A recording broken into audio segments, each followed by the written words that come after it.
See they not that we gradually reduce the land in their control from its outlying borders? See they not that we gradually reduce the land in their control from its outlying borders? These two verses of the Quran mention that the surface of earth has been reduced and diminished from its outlying borders. Has the surface of earth been reducing from its outlying borders, really? What can be the meaning of this reducing? What do scientists say about this subject?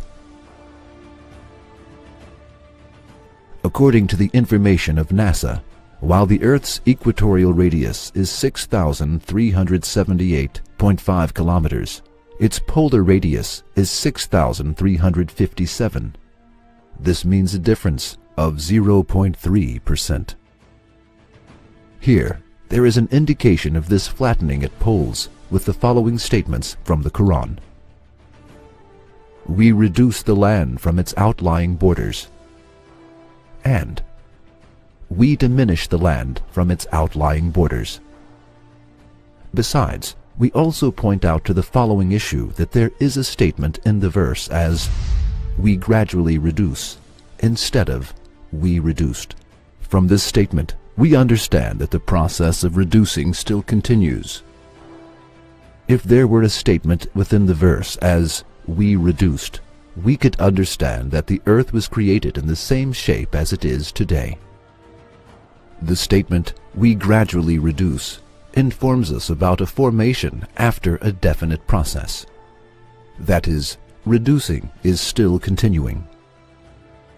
The following 2 points which stem from this verse of the Quran are in complete conformity with the discoveries of the creation of earth. 1. There is a reducing at the edges of the earth. In fact, the earth is flattened at poles and bulges at the equator. This reducing still continues as it is stated in the verses.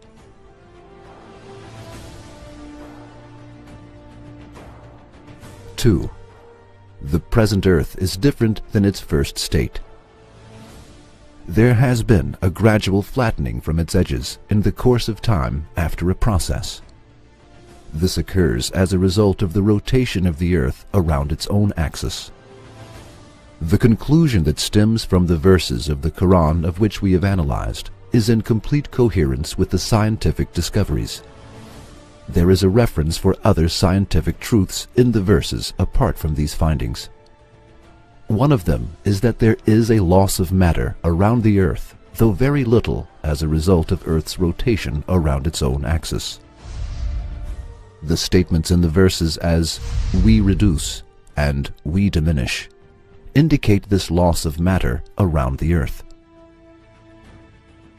Scientists confirmed this indication of the Quran and approved that there is a constant loss of matter around the earth, though very little. Here, these verses are also related to the decrease of land from another aspect. The scientists of Goddard Space Science Institute of Manhattan discovered that the level of water had been increasing as a result of the melting of ice sheets at the poles. The increased level of water also covers more land.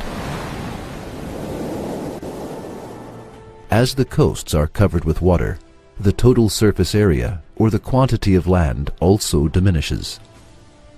Therefore, the statements of the verses as we reduce and we diminish also indicate the coasts being covered with water and the reducing of land on the earth. Now, let us think about this matter. It was not possible for the people who lived in the age of the Prophet Muhammad, peace be upon him, to know these scientific truths that are informed in these verses. You can even see that you cannot receive any answer from the people who are not really interested in physics when you ask them subjects such as whether a matter is flattened from its poles when it turns around its axis or not, or about the diminishing of land on the earth, the flattening of the poles, and the loss of matter on earth. This information is hardly known by any people except those who have a special interest in physics or the formation of Earth nowadays. So, how can you explain that this information exists in the Quran, which was revealed 14 centuries ago? If we attribute this book to an illiterate person, then what will we say about the scientific discoveries of this book? Did this person discover these scientific facts, which have recently been discovered in our age, on his own 14 centuries ago? Then, is there any other option than the Quran is the word of Allah? No way. The discovery of the Quran's scientific miracles in our age is an aid and support of Allah to believers against the increased attacks on religion. Today, the secrets of space and earth have been revealed, much more so, both the art of Allah and the Quran's miraculous declarations are understood much better. Yes, the Quran reads the universe for those who know how to listen